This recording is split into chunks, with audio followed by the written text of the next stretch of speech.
Good morning, Alex and friends. I'm Grace. Today is Sunday, March 1st, 2026, and you're listening to Alex's News.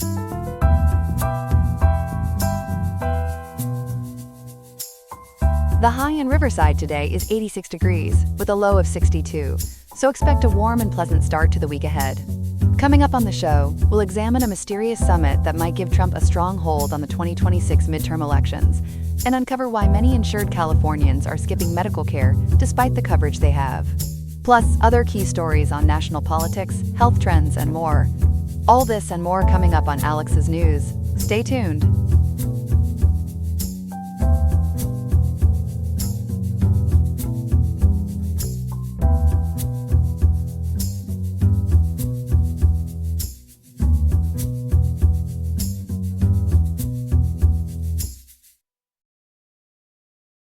This morning we're looking at new reporting on a secretive election integrity summit in Washington that's raised big constitutional red flags.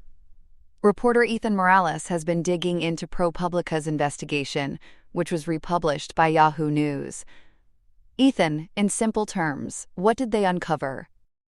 ProPublica describes a closed-door meeting held on February 19th, just under 2 weeks ago, in downtown Washington.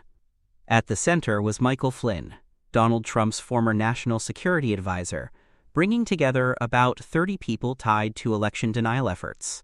According to ProPublica and follow-up coverage from NPR and The Washington Post, they were not just trading theories. They were workshopping a draft executive order. That order would declare a national emergency and try to let the federal government seize control of this November's midterm elections. Seize control how, exactly? What were they talking about doing to the elections this fall?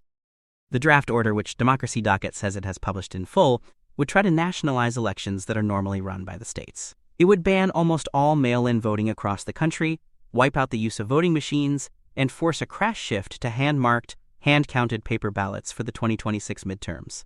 It would also require Americans to re-register with strict proof of citizenship rules and tougher voter identification standards that override state law. Legal analysts told The Washington Post that this goes far beyond any prior use of emergency powers and would almost certainly collide with the Constitution and existing federal statutes. Let's go back to that February 19th summit itself. Who actually organized it, and what did they say the goal was? The event was hosted by a conservative think tank called the Gold Institute for International Strategy, in its offices in downtown Washington. But ProPublica reports Michael Flynn effectively convened and chaired the gathering, casting it as a way to unify election denial efforts in swing states like Arizona and Georgia. Flynn has long publicly urged Trump to invoke emergency powers over elections, and he told attendees they needed to stop, in his words, operating in their own little bubbles.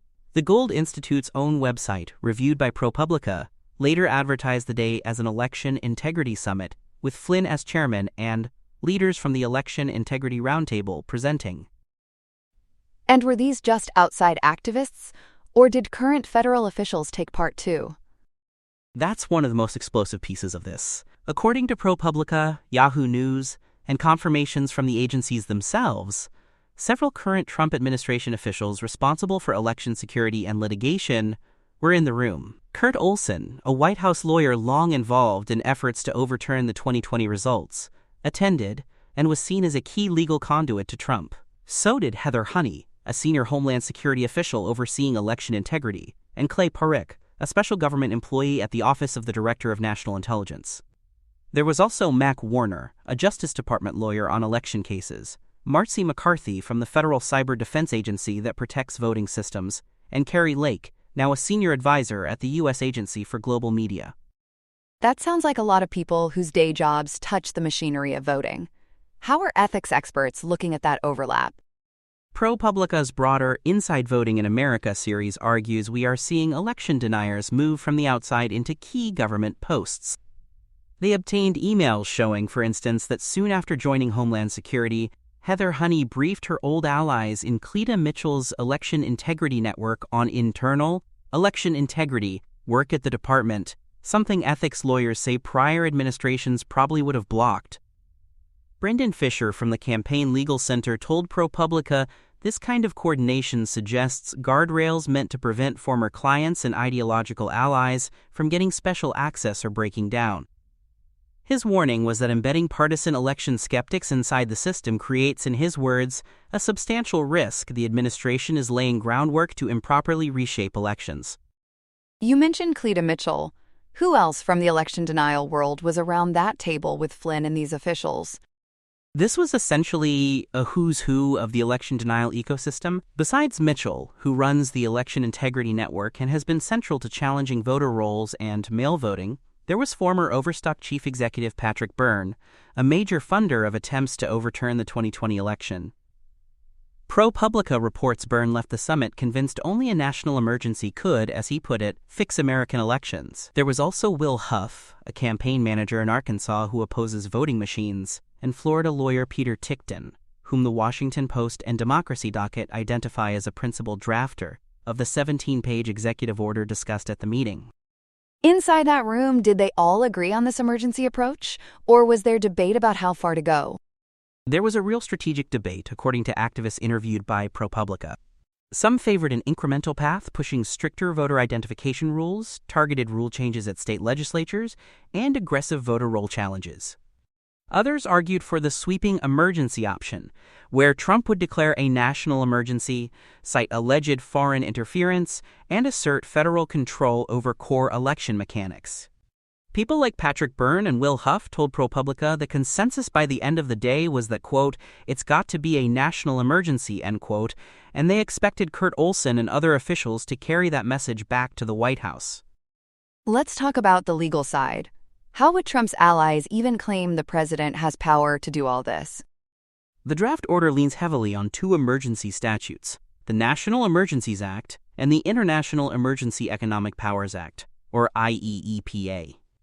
Tickton and others argue that by framing voting machines and mail ballots as possible vectors of foreign interference, the president could invoke those laws and then regulate elections under the guise of national security. But groups like the Brennan Center and the Cato Institute, quoted by ProPublica and NPR, say none of the roughly 150 emergency authorities on the books authorize a federal takeover of state election systems. They also point out that Congress has already passed specific election laws, like the Help America Vote Act and the National Voter Registration Act, and a president cannot simply nullify them by executive order.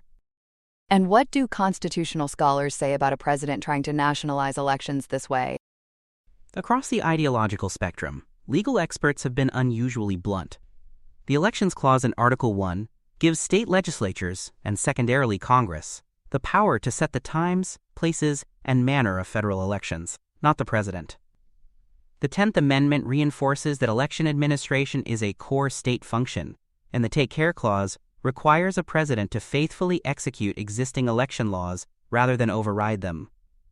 Scholars cited by the Washington Post and Just Security liken this to the famous steel seizure case from 1952, saying that if a president tried to ban mail ballots or seize machines without clear congressional authority, courts would likely see his power at its, quote, lowest ebb, end quote, and step in quickly. So given all that, what's been the immediate fallout since this reporting dropped on Friday?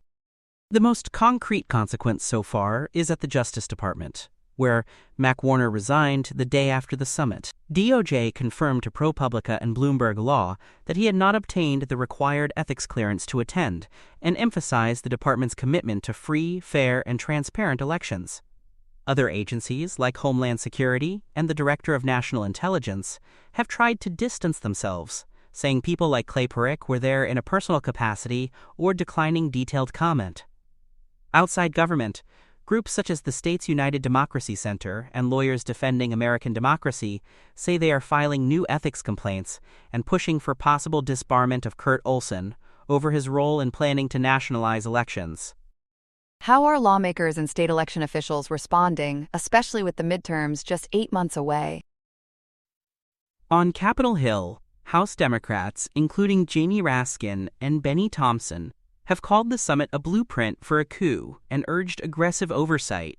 Leaders on the Judiciary and Homeland Security committees have told agencies to preserve all records related to the draft order and the February 19th meeting, signaling future hearings. At the state level, Nevada's Secretary of State Cisco Aguilar announced today that Nevada would immediately sue if such an order were ever signed, calling it an illegal takeover of state authority. Democracy Docket reports that election officials in multiple states are quietly coordinating a multi-state legal strategy to challenge any attempted federal intervention. You mentioned possible new legislation, too. What are lawmakers trying to do on that front? Representative Raja Krishnamurthy of Illinois is working on a bill called the Free Elections Act, according to coverage summarized by Democracy Docket and Just Security. The goal is to spell out that the National Emergencies Act and the Insurrection Act cannot be used to interfere in how elections are run. It would be an effort to close any perceived loopholes that Trump allies might try to exploit to justify emergency control over voting. Whether such a bill could pass in this polarized Congress is an open question, but the fact it is being drafted underscores how seriously some lawmakers are taking this threat. Historically speaking, has any president ever tried something like this in past crises? Historians quoted by Lawfare and the Brennan Center say the answer is no. During the Civil War, Abraham Lincoln did not postpone or nationalize the 1864 election, even as the country was literally at war with itself. Franklin Roosevelt in World War II relied on congressional acts and state cooperation to enable soldiers to vote, rather than seizing election machinery. And even in 2020, amid the COVID pandemic, changes to voting procedures came overwhelmingly from governors and state legislatures, not from a presidential order dictating how every American would cast a ballot. The White House is in a tricky spot here. What are they saying publicly about all this planning and that draft order? Officially, they are trying to downplay it. A White House official told ProPublica that staff meeting outside advocates is common and that attendance at the summit should not be read as endorsement of a national emergency plan. Spokeswoman Abigail Jackson told PBS and other outlets that Trump has never heard about the specific draft order, is not considering an election emergency, and has not read the document reported by The Washington Post and Democracy Docket. Yet those denials sit alongside Trump's own repeated public musings about, quote, nationalizing the voting, end quote, and claiming he has authority to, as he put it online, take over elections to stop a supposed blue tsunami, which is why experts say the risk of this plan being revived cannot be ignored. Finally, Ethan, with everything you've described, why are democracy advocates treating this ProPublica story as more than just fringe talk? Because it shows three things happening at once. First, according to ProPublica, election deniers are no longer just knocking on the door. They are sitting inside government agencies that oversee election security, litigation, and public messaging, and then meeting privately with outside activists to plot strategy. Second, the existence of a detailed, 17-page emergency order, confirmed by The Washington Post and published by Democracy Docket, means this is not just rhetoric, but a concrete operational blueprint for using national emergency powers to control how Americans vote this November. And third, even if courts swat down any such order, the same network is working at the state and local level to sow doubt about machines and mail ballots and to change certification rules, softening the ground for future challenges to results. Democracy advocates told NPR this weekend that the February 19th summit is a warning flare, the planning is real, the text exists, and the willingness to test constitutional limits is already on display. It's a lot for voters to absorb, with the midterms coming up fast. Ethan Morales, thanks for walking us through it. Thanks, Grace. California's health insurance market looks pretty solid on the surface this year, but reporters say it's a lot shakier underneath. Chloe, you've been digging into new covered California data and coverage from CalMatters, LAist, and Ground News. What's the big picture? On paper, Grace, covered California held up better than many people feared. For the 2026 coverage year, CalMatters reports there were roughly 1.927 million plan selections, only about a 2.7% drop from last year. That includes about 1.7 million people renewing and a little over 230,000 new signups. State officials are actually calling that modest decline, quote, better than expected, end quote, given the big federal subsidy changes that hit in January. So those are the signups, but how many people are actually going to keep and pay for those plans? That is where the ground starts to shift. Those 1.9 million plus are just plan selections, not the number of people who keep coverage by paying the bill. Covered California told CalMatters and LAist it will not know the true paid-up enrollment until around April, after at least 2 months of premiums are processed. Based on past years and early trends, experts expect the real number to land closer to maybe 1.75 to 1.8 million people, because more folks are likely to drop coverage when premium shock sets in. Premium shock sounds pretty ominous. What changed this January that made those bills jump so much? The short answer is, the extra federal help that made Obamacare cheaper for a few years just went away. According to CalMatters, those enhanced subsidies started under the American Rescue Plan in 2021 and were extended temporarily, capping marketplace premiums at about 8.5% of income and helping even middle-income families above 400% of the federal poverty level. Congress let that boost expire at the end of 2025, so as of January 1st, the old rules snapped back into place. That means no more 8.5% cap and the return of the so-called subsidy cliff, where premium help cuts off for most people once they earn just over 400% of the poverty line. Put that in real terms for us, Chloe. Who falls off that cliff, and what kind of premium increases are they seeing? For 2026, 400% of the federal poverty level is roughly $62,600 a year for a single person, or about $128,600 for a family of 4. If you are just above those incomes, you basically lose federal premium help entirely, even if your insurance bill eats a big chunk of your paycheck. Covered California data cited by LAist show average marketplace premiums went up about 10% overall this year, but the net hit for many people above that 400% line was far worse. To stay in the same plan, some middle-income enrollees saw their monthly bills almost double on average, with increases ranging from roughly $125 a month to more than $1,000, depending on their age and where they live. When prices jump that fast, people have to make some tough choices. Among those middle-income Californians, who actually stayed and who walked away? Covered California told CalMatters that about 224,000 people, above 400% of the poverty level, came up for renewal this cycle. Roughly 22% of them canceled their plans, which is about double the cancellation rate for that group the year before. That works out to almost 50,000 middle-income people dropping marketplace coverage. Ground News, summarizing the CalMatters piece, points out that new signups in this income band also plunged by about 59%, which shows just how unattractive full-price plans have become. Do we know whether those folks who canceled ended up uninsured, or did they find other coverage somewhere else? That is one of the big unanswered questions. CalMatters notes we do not yet have 2026 survey data showing exactly where everyone landed. But historically, Covered California has found that roughly 10 to 14% of people who terminate their marketplace coverage end up completely uninsured. If that pattern holds for these nearly 50,000 middle-income cancellations, somewhere around 5 to maybe 7,000 likely lost insurance altogether, while more than 40,000 probably shifted into an employer plan, a spouse's coverage, or another program. You mentioned earlier that overall enrollment looks steady mainly because renewals are high. What's happening with brand new enrollees, especially in communities of color? New signups are where you can really see the strain.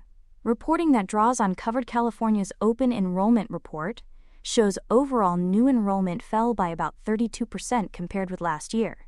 For Latino Californians, new signups dropped roughly 39%, and for Black or African American residents, they fell around 34%. CalMatters and LAist stress that renewals are propping up the total numbers, but if it is harder for people of color to get in the door in the first place, long-standing coverage gaps could start widening again. With costs going up, one coping strategy we keep hearing about is people downgrading to cheaper coverage. What did the data show on that front? The biggest behavioral shift this year was a surge into bronze tier plans, the cheapest metal level. According to CalMatters, about 1 in 3 new enrollees chose bronze for 2026, up from about 1 in 4 the year before. On top of that, roughly 130,000 people who had been in richer silver or gold plans actively downgraded into bronze. Covered California's executive director, Jessica Altman, told LAist this shows people still, quote, value coverage and are willing to make sacrifices to keep it, end quote. But the sacrifice here is trading more protection for lower premiums. For someone who maybe has not shopped on the exchange in a while, what does a bronze plan actually look like in practice? Bronze plans are designed so the insurer pays about 60% of the average person's medical costs, and the patient covers the other 40% out of pocket. That structure keeps monthly premiums lower, which is why they look attractive when money is tight. But it also means much higher deductibles and co-pays when you actually get sick. For 2026, reporting that leans on Covered California filings and UC Berkeley Labor Center analysis says a typical bronze deductible is around $5,800 for an individual and around $11,600 for a family, compared with much lower deductibles in silver plans, especially for lower-income people who get extra cost-sharing help. That really feeds into this idea of being underinsured. How are experts describing what it feels like to have one of these high-deductible plans? Miranda Dietz at the UC Berkeley Labor Center told CalMatters that these big deductibles act like a, quote, functional barrier, end quote, between people and the care they need. In theory, you are insured, but in reality, you might have to pay several $1,000s. Before coverage really kicks in, so many folks just try to avoid the doctor. Dietz and other experts say that creates a new class of Californians who are insured on paper but cannot comfortably afford to use that insurance until a crisis hits. LAist framed it as people clinging to coverage but settling for plans that may be unusable for routine needs. And this is not just theory. What do we know from statewide surveys about how people are actually experiencing health costs right now? The California Healthcare Foundation's latest health policy survey, which CalMatters and LAist both cite, paints a pretty stark picture. About 7 in 10 Californians say healthcare costs are putting a financial strain on their household. Roughly 4 in 10 report having medical debt, and around 6 in 10 say they have skipped or delayed care in the past year because of what it would cost. 8 in 10 call making healthcare more affordable an extremely or very important priority for state leaders this year, which really underscores the political pressure around all of this. Given that federal help has shrunk, what is California itself doing to cushion the blow, especially for people with lower incomes? State lawmakers did step in with some money of their own. According to LAist, California budgeted about $190 million in 2026 for state-funded premium tax credits, layered on top of the original federal subsidies. Those state dollars are aimed at people with incomes up to about 165% of the poverty line, which is roughly $25,800 for an individual and just over $53,000 for a family of 4. Covered California estimates around 390,000 enrollees will get this extra help, averaging about $45 a month toward their premiums. Does that mean lower-income Californians are basically protected, while middle-income folks are the ones really feeling the squeeze? Protected might be too strong, but the lowest-income enrollees are somewhat shielded. Many still qualify for federal premium tax credits and extra cost-sharing reductions if they choose silver plans, and the new state money is designed to hold premiums roughly steady for some people below about 150% of the poverty level, sometimes keeping their monthly bill at $10 or less. But if you are a teacher, a small business owner, or a family just above that 400% federal cutoff, you do not get any of that cushion. As CalMatters puts it, the result is a growing middle-income squeeze. They earn too much for aid, but not enough to comfortably absorb premium hikes and giant deductibles. You mentioned earlier that we do not yet have full 2026 claims data. So how sure are we that bronze enrollees, especially the people who downgraded, will actually use less care? Reporters are being careful on that point. CalMatters notes that because these plans only took effect in January, Covered California will not have comprehensive 2026 claims and utilization data until later this year, well after today. So no one can yet show, with fresh numbers, that the 130,000 downgraders have fewer checkups or missed prescriptions than similar people who stayed in silver or gold. What we do have is a lot of historical data and modeling that make that outcome highly likely. Walk us through some of that earlier data. What have we learned from past years about what happens when people are in bronze instead of silver? Covered California's own utilization reports, which were summarized in policy briefs earlier this year, are pretty telling. Using prior claims, they found that bronze enrollees who actually use care pay almost twice as much out of pocket over a year as silver enrollees do, on average. One brief cited by analysts shows bronze users paying around $1,190 a year out of pocket versus about $608 for silver. For big events like childbirth, the gap gets even wider, with a typical birth costing a bronze enrollee more than $7,600 out of pocket, compared with roughly $3,770 for someone in silver. That is a huge difference. What about really serious illnesses like cancer? Covered California looked at that too. According to CalMatters, the same analysis found that for common cancers like breast or prostate cancer, bronze enrollees again paid more than twice as much out of pocket as those in silver. When you pair that with today's even higher bronze deductibles, analysts at UC Berkeley project that many of those 130,000 downgraders will either put off care until their condition is severe, or they will rack up substantial medical debt if something serious happens. It is why some experts say bronze is really catastrophic coverage, disguised as comprehensive insurance. And all of this is unfolding when, as you said, most Californians already feel financially strained by health costs. How worried are policymakers about the long-term consequences? There is a real sense that the system looks stable but is growing more fragile underneath. Ground News, summarizing the CalMatters reporting, notes that headline enrollment has not collapsed, which is politically reassuring. But beneath that, more middle-income Californians are falling off the subsidy cliff, cancellations are up, new enrollment among communities of color is down, and a record number of people are moving into plans they may not be able to afford to use. The California Healthcare Foundation survey suggests voters are watching closely and expect state leaders to go beyond stopgap fixes. Bottom line this for us, Chloe. What should we be watching in the coming months to know whether California's coverage gains are really holding? First, that effectuated enrollment number in April will show how many of those 1.9 million plan selections turned into actual paid coverage after people saw their bills. Later this year, early claims data will help answer whether bronze enrollees are skipping primary care visits, screenings, and prescriptions at higher rates. And longer-term, health reporters at CalMatters and LAist say to watch two things in particular: whether medical debt keeps rising for middle-income families, and whether racial gaps in coverage start widening again as subsidies pull back. All of that will tell us whether California has just preserved insurance on paper or whether people can truly use the care they're supposedly covered for. A lot to watch, and very high stakes for families across the state. Chloe, thanks for breaking that down for us this morning. Thank you, Grace. Here are some other headlines.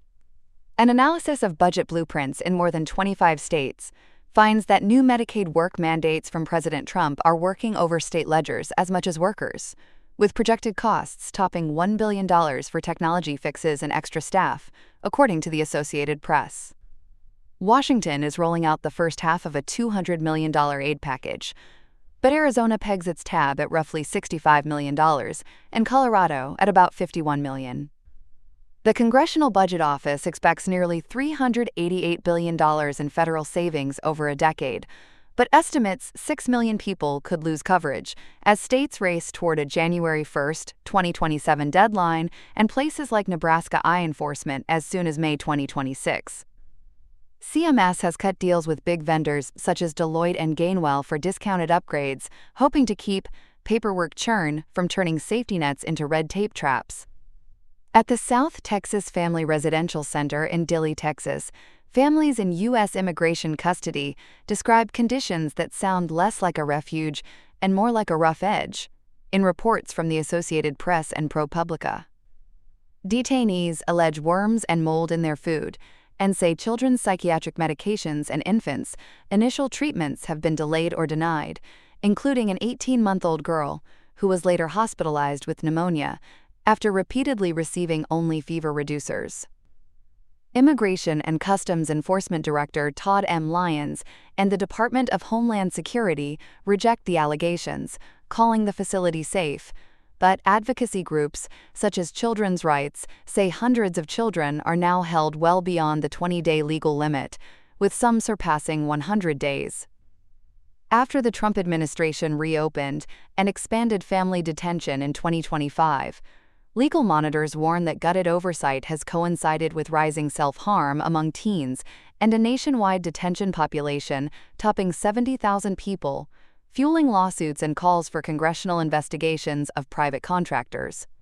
In Oklahoma, a prison yard survey is rewriting the yardstick for justice. An unauthorized questionnaire by incarcerated survivor April Wilkins at the Mabel Bassett Correctional Center gathered testimony from 156 women whose histories of domestic abuse often vanished from police files and court transcripts, ProPublica reports. Their stories helped inspire the Oklahoma Survivors Act of 2024, allowing judges to reconsider sentences when abuse was a substantial contributing factor. But 2 years on, many women remain behind bars as courts move slowly, and some judges resist reopening old cases, a stark example of what advocates call criminalized survivorship.